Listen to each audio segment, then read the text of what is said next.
So check this out. This is all to all my esoteric friends out there. Pre-dawn hours, as the Earth is spinning towards the sun, the electromagnetic shield comes roaring back. It's called pre-dawn electromagnetic induction. And as this occurs, there's typically ionization that occurs in the sky, and the morning dew falls down. And it feeds the mycelium in the forest floors and the plants. The mushrooms particularly spawn up while the dew's falling out of the sky. And inside of some of these sacred Sacramento mushrooms, particularly the ones that grow around the base of the Christmas trees that you'll find out of the holy cow's excrement, you'll find a sacrament. These contain tryptamines, or more so, dimethyltryptamine is the core principal spirit molecule that you could find in these things. And I found when I was younger, I used to like to take some of these tryptamines and take a trip out into the woods. And I noticed that if you're out early in the morning, bioengineers might know what I'm talking about. You go out about 3:30, 4 o'clock in the morning, and you get up on a hillside and you face east. If you get into a meditative state, have your eyes preternaturally dilated, you can essentially see or behold this few moments of induction before the sun actually rises. They call it the Christ consciousness grid. When you look up into the sky and you see this grid line of electric energy, if you have a friend standing nearby, you may be able, if you're in the right frequency, the Schumann frequency of the planet, you can see their auras and a whole different spectrum of light out of your peripheral vision. And it's beautiful. You can see these silver cords dangling down into each individual, or you might want to call it their tether, electromagnetic fields around people in colors of rainbows, chakras, if you want to call it that. And you really have to be in a meditative state. You have to know thyself. You have to be, when you're under the influence of these tryptamines, otherwise you're just going to be dealing with ego and having introspective nightmares and such. But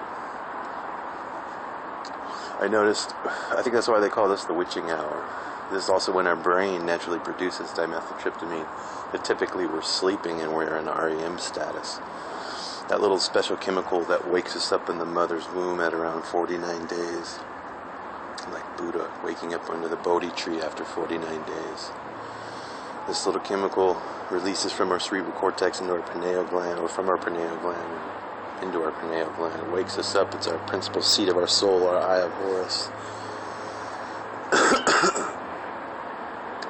When you know thyself, when you have a Christ consciousness and you take these things and you're in a proper setting, seeing the energy around you and seeing people's auras is really breathtaking. It's absolutely beautiful. I believe the ancients knew of the powers of electromagnetism. Not only that, the electromagnetic waves tend to run in waves of geometry, so you happen to notice Fibonacci ratios and geometric waves everywhere, plasma pulsating throughout the plants when you're in this frame of mind. I think that's why so many religions exonerated the mushrooms or sacraments. Those were before the alcohol. For instance, Santa Claus, the early shamans, when we were nomadic tribes people, the shaman would leave during the winter solstice when the sun was dying on the cross for 3 days. And before the end of the winter solstice, when it's born under Virgo. And I don't know if people know this, but you can go out on Christmas morning and watch the sun be born into Virgo as it rises and returns 1 degree to the north, essentially being born. And then Easter, it's resurrected, or Passover. It passes over the equator as the days become longer than the night, and essentially redeems us. Well, in the winter, the shaman would go out with the caribou or the reindeer, and he'd detach his lead reindeer after being pulled through the sled into the timberline. And that lead reindeer might get a chafed nose from helping him dig and hunt for these mushrooms like a pig would hunt truffles. And so hence Rudolph would have a red nose. Often the shaman would take these different types of mushrooms, Amanita muscaria, Amanita pantherus, gold caps, and paniolus mushrooms, and all these different colorful mushrooms. And he would decorate the trees. He'd get them up away from the reindeer so that they wouldn't eat them, because he noticed that if they ate them, they'd get high, or essentially they'd be prancing and dancing and dashing around. They'd be flying reindeer. So he'd put them up in the tree. Coincidentally, he did notice that when one reindeer would eat some of these and he'd urinate out, the other reindeer would knock that reindeer out of the way and ingest that yellow snow and get high as well, because it comes through the liver 10,000 times stronger, supposedly. Same thing can happen with us. This is often why you see mushrooms. Mushrooms are fountains are mushrooms, and often you'll see mushrooms and fountains, or fountain mushrooms in their third stage, where they look like a bowl, and you'll see them stacked up sometimes with a pine cone on top, signifying that perhaps they awaken your pineal gland, and we find these sacraments under the pine tree, or the Christmas tree. But often you'll see a little boy standing on top of a fountain or a mushroom peeing into it. When the sacraments were short-handed, or the shaman were low on these sacraments, they could easily give a small dose to a child and let him urinate it out and drink that, and of course it'd be 10,000 times stronger. Maybe that's why they kept altar boys around and such, to take sacraments. However, or in the East, you have Krishna hanging out with the holy cow. The cow is sacred, and of course out of the cow's excrement you get sacramental mushrooms. And Ganesh, the holy elephant, there's paniolus mushrooms and cybacilla mushrooms that grow out of the elephant dung. And when you see geometry, you got to think maybe they were ancient sword fighters and people who were warriors that would fill themselves full of this manna, this substance, before they'd go into to fight like the Israelites, or perhaps the Templars. They found treasures in the horse chambers in Solomon's stables, and it's known that the cybacillum mushrooms would grow out of the horse manure, and perhaps they'd fill up on this manna, much like a video game. You fill up on manna and you get powerful and you go out and fight. I mean, how ironic is that? It's like playing Dungeons and Dragons. The Vikings, they would eat these entheogens and then go out and battle. I think that's why Thor's hammer is shaped like a little mushroom. And ninjas would go and get high on these things before battle too as well. They'd fill up with mana before they'd go off. They'd be filled with the power of God or the power of the Lord. So, there you go. I believe that they had a knowledge of electromagnetism and how it worked to the degree of it came through in evidence of their structures. For instance, if you were able to visualize and see this energy in the sky, these dragon lines or ley lines, you would follow them, just like Moses led the Israelites through the desert for 40 years, leaving one sacred land to find another, eating manna on the Sabbath every morning, which popped up in the morning dew, and if it wasn't put up to dry, would breed worms and rot, but they would all collect 6 omers worth and consume this manna to manifest and see God, according to the Bible. Exodus. So, looking for the land of the milk and honey, well, a bioengineer will tell you that electromagnetism has amazing properties on soil. So, if you were to follow these ley lines into an induction zone where you can find positive and negative power going into the soil, essentially, if you have a tribe of people, you can grow exponentially in this soil without having to rotate crops like we do nowadays. So I often imagine that's why it was the alchemists or the shamans or the priests that would lead these people to these places of fertility. And it's all about fertility. I mean, in the springtime, of course, you have the Easter celebration, or Ishtar, the moon goddess, which happens to pop out of Virgo's vagina on every Easter. The full moon usually will pop up out of Virgo, essentially being born. And we would send the children out with baskets to collect these sacraments while they were in their first stage of growth cycle, while they were little Easter eggs and colorful little things. And they'd bring them back in their baskets, and the shaman would go through them and perhaps send some off for the family for food and keep the sacramental ones for themselves. And of course the rabbit represents fertility, and of course this illicit drug use can go hand in hand with these ancient mushroom fertility cults that you find all over the world.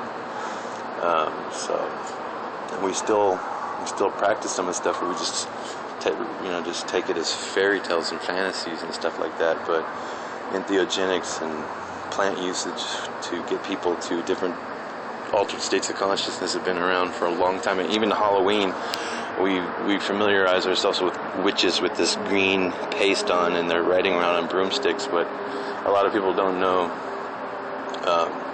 witches or shamanistic women. They would take belladonna and mandrake root and other entheogenic substances and use their little cauldrons and brew it into a green paste, and they would take this entheogens and rub it all over their body. And often they would take a broom handle, much like a wooden cutting board is sterile. Broom handles would be the same principles, I guess. They'd cut that broom handle off and soak that in these, and essentially insert it into their labia so that they can absorb the tryptamines through their labia, and they'd fall back into an out-of-body experience, and they'd be essentially proverbial flying around on their broomstick. So most of our religious holidays are based and tainted in ritualistic cult and fertility worship, mushrooms and sex and such, but I find it all extremely fascinating. But from my own experience, I believe in God. I believe that God is the generator and organizer and destructor, the force behind everything. G-O-D, the Brahma, the Vishnu, and the Krishna, or however that goes, I'm not sure. It's the generator, the organization, and the destructive force. In the Bible, in the Brahmins, they say that the word, the universe is sound, not a Brahma, or they believe that everything was created by sound, because sound manipulates plasma. And ancient chants and stuff like that, they were getting sacred geometrical shapes to pop up in sand or in smoke-filled rooms. And essentially, those same vibrations that manipulate matter, that create geometry, that you wind up using that geometry to build things with, provides resonance to the sound. So we walk into these sacred sites that were built with this sacred geometrical principles. We feel a resonance off of these buildings. And not only that, when sound is carried through them, sacred chant, sacred tones, our natural instincts are to respond to them somatically, or chematically, however you want to pronounce that. And what I mean is that our emotions, our own tryptamines, are released when we hear particular vibrations or frequencies. This is why music is the highest art form, and it tends to play to our emotions so heavily, and why music is affiliated with the church and spiritual upliftment. And not only that, but just having somebody stand in front of you and take testimony and be an actor, or not even be an actor, but actually be real. Actors can do it too. They're manipulating us emotionally. They're sending out vibrations, and we absorb those vibrations and we respond to those vibrations, whether it's visual or kinesthetic or auditory. It's all vibrations. All atoms are in a constant state of motion. Speaking of atoms, it's strange to think that we didn't discover the atom or able to isolate it and look at it until sometime in the 60s, and we realized that there's a locality problem, that the atom is never in one spot until a conscientious observer like us looks at it. And that's because everything's in a state of vibration, like 3 times faster than the rate of a hummingbird's wings. So when we look around, our senses have a tendency to condense things, but we feel the vibrations, and that's why everything has an equal and opposite reaction, because it's all in a state of vibration already. But our senses kind of dull that. So one thing I notice is that when you're in that entheogenic state and you're meditating and you start to see the light spectrum change, you also notice that everything is vibrating. People who have had these trips and have maybe acid trips or entheogenic experiences or just on their own, they've seen this when things start to slow down and it looks like you can see the space between these atoms because you're kind of bringing your frequency down. And I think that's how they theorized thousands of years ago, that everything was in a state of motion and atoms. I mean, I understand they were cutting things up and discovering the platonic solids, but beyond that, it was a theory, and we were able to prove it. It's just all so amazing. But anyways, I'm finished with my cigarette. Have a good evening, people. Namaste.